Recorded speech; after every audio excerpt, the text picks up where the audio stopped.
The victim was severely dehydrated at the time of death. He died of shock caused by lack of oxygen in the body. Please, it's my baby! Welcoming residents. However, in recent times, this image has been tarnished by a series of brutal attacks against the residents of this once secluded. People did something. Something bad. This wasn't an accident or some Halloween prank. And it wasn't an act of God. It's Jess home. She's sleeping.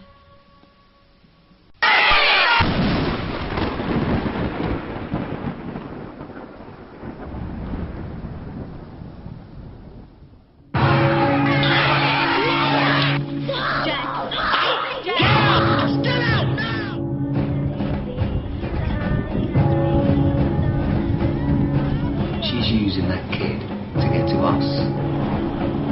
We use a kid to get to her. What you call a flock of crows. Now what are we supposed to do? I think you better leave, Father. I must perform an exorcism. The tall trees in the greenwood, the meadows full of flame. Come and dance with me.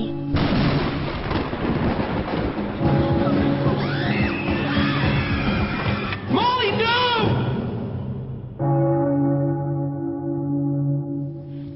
And then I suggest you put your faith in God.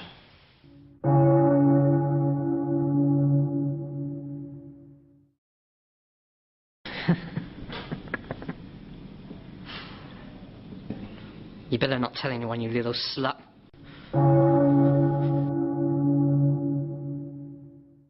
Hi guys, I'm Jason Wright from Science Studios, and with obviously White Bus here for Horror on the Sea. Welcome to the festival. Thank you. Thank you. Just watched the film, very very good. Some really amazing cinematography in there as well, and some really good acting. So well done. Thanks. Is it your first film? Yeah, it is. Do you know about the budget? You said something about £1,000. Under £1,000. Under £1,000. Yeah. That's quite. It's actually it's sort of between £700 and £800 the entire budget. Unbelievable. How do you do that? A lot of community support. You see, the story is about a local legend that's very close to people's hearts. Okay. And people from Staffordshire are just really kind of generous and fun. And if you're doing something interesting, they'll pitch in and help you. So massive community effort. Did you raise the funds on something like Kickstarter or Indiegogo? No, we didn't raise the funds. No, we have second jobs and things like that. Nobody else paid for it. So you did it all yourselves? Yeah, so the That's very director commendable. paid for the bits that needed to be paid for. That was Ray Wilkes, wasn't it? Yeah. He's a good director to work for. I've not seen much of his films. Yeah, Is do he you know really what? good? He was making shorts. He makes lots and lots of shorts. Yeah. And I've been nagging him for years to make... a couple of other people have nagged him as well to make a feature film. Okay. And yeah, he just did. He just said, right, I'm making a feature film and it's about this, and off he went. It's nice to see it out because a lot of people say they're going to make a feature film and it never comes out. So Yeah. this is here now, under £1,000, which is an amazing budget by the way, because not many people can do it for more than £5-6 at the lowest. So this must be one of the lowest I've heard of, literally. Yeah. You guys have all starred in it and stuff. So tell us a bit about your roles. Do you want to go first? I play a nasty witch hunter. Really? No, I'm nasty. As you can see, I'm quite sort of wide and. And how did you get into it first of all? Is it just? Well, it's quite funny. I love horror movies, and someone had mentioned have a look on, I think it was YouTube, to have a look at this trailer for things. So I had a look at it, and I looked at the director and gave him a ring and said, "Look, I quite like what you're doing. Is there anything going?" And that's how I got into it. That's amazing, isn't it? And obviously, it's like I say, it's really good for. It's quite powerful because it starts slowly. Yeah, well, I like stories, and I think sort of the British sort of horror industry is doing really well, but the Americans have all the budgets, don't they? Yeah, they do. Which makes sort of they end up being blockbusters simply because they have so many outlets and put it out, whereas the British industry doesn't. So it was good to do something, yeah. I think we're going to grow as well, obviously. Yeah, so we'll get better. So fingers crossed. I mean, I'd say this one. I was waiting to see this one, and the next one I'm waiting to see in a minute. The two I've been waiting to see all weekend. So I'm quite happy. I've actually got in and seen them and not been still interviewing out here. So obviously you got this through Ray. I rang Ray up and said if there was anything going and he put you in. So good job there, wasn't it?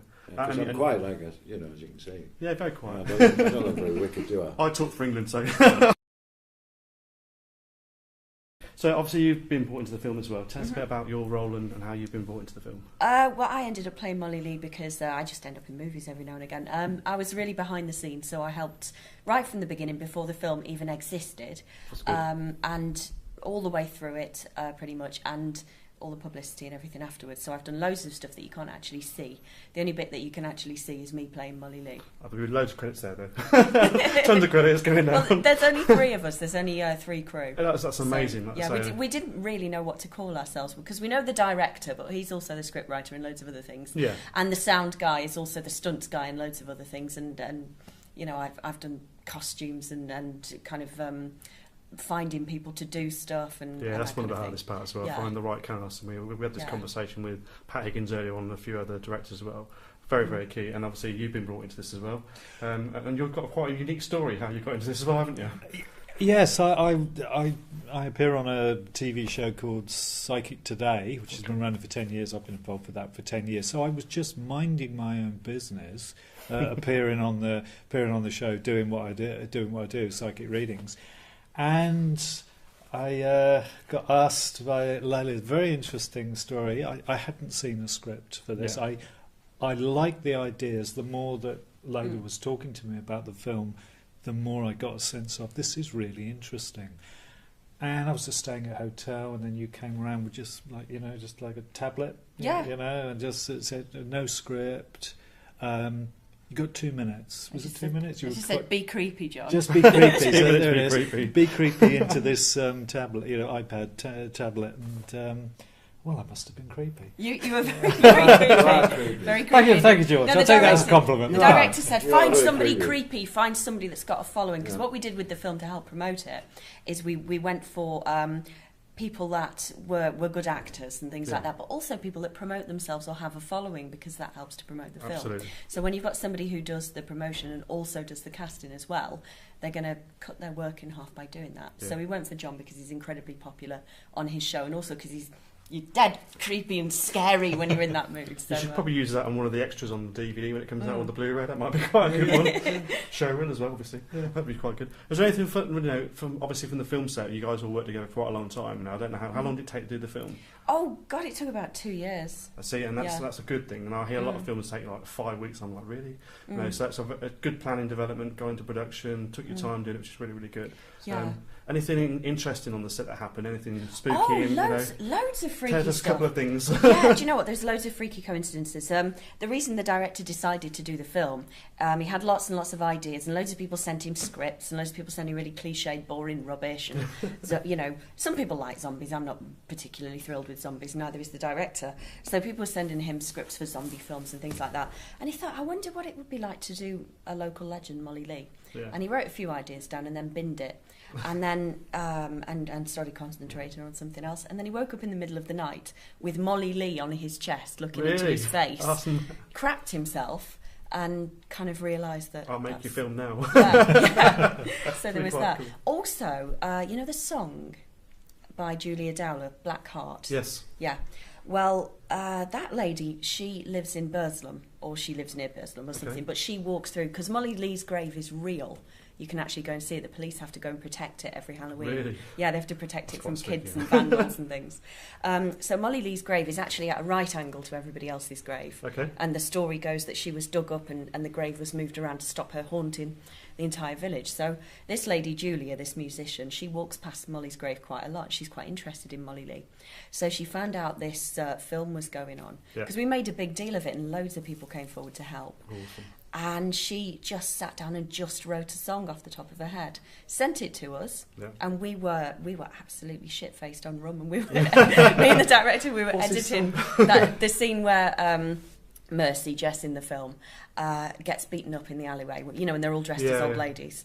We were editing that, and we were just tweaking it a little bit, and we got this song through, and we went, oh, should we listen to it? And we decided to put it over the top and see see how it fitted, and it fitted perfectly. Yeah. And we cried like babies. It's a weird one. Yeah, It was so freaky. When we got to that part of the film, I was like, listen, and there's no sound, just this song. And I was thinking, is this about to end or something? And it didn't, and it carried on, because I thought you were just going into a very subtle ending. And I thought, no, there's more action to come, I'm sure. And then it just carried on. It was really weird. Something I hadn't seen before, so very, very good. It was pretty weird, but we put the song over the top, and it fitted perfectly. Yeah, it does work. It gave us chills, you know. Yeah, it was ever really, so really weird. work. And she said she was just moved to sit down and write it after seeing a clip. Oh, bless her. I mean, again, music's very hard to get in, and composing for music and scoring is really, really difficult as well. So getting the right score on the right film is quite a feat in engineering itself. Editing's also another thing that I watch and follow quite a lot. And again, your editing's really, really good. It's beginning nice and slow, and then there's these snapshots. And then that's the bit that makes you jump. You're like, what was that? And that's kind of the bits you see on a big screen. On small screens, not so big, but on the big ones, it makes you jump. Have you guys got anything else coming up in the near future? Something else you can bring to the festival next year, maybe, or something like that? You're involved in a few things, aren't you? Yeah, but they're mainly TV, so we're doing another This Is England. Okay. 1990, hopefully. You can plug that now. Plug that now. We're watching that. I don't know whether... And Paddington. Okay. Yeah, which comes out, I think, next November, that'll be released. Okay, that's pretty cool. And yourself, you got anything coming up? I'm just working on the next script with the director. Okay, so that's under wraps, obviously. So it's very different to this. It's very slick and very stylish and set in London, but that's all I can say. Okay, well, we'll talk to you later on when it comes nearer to the time when you can release the stuff. That'd be really cool. And yourself, are you coming into anything else yet? Or yes, there are a number of things planned for this year, and I continue to be very, very busy on Psychic Today. Yeah, well, I'll say we haven't started following that, but we might do now.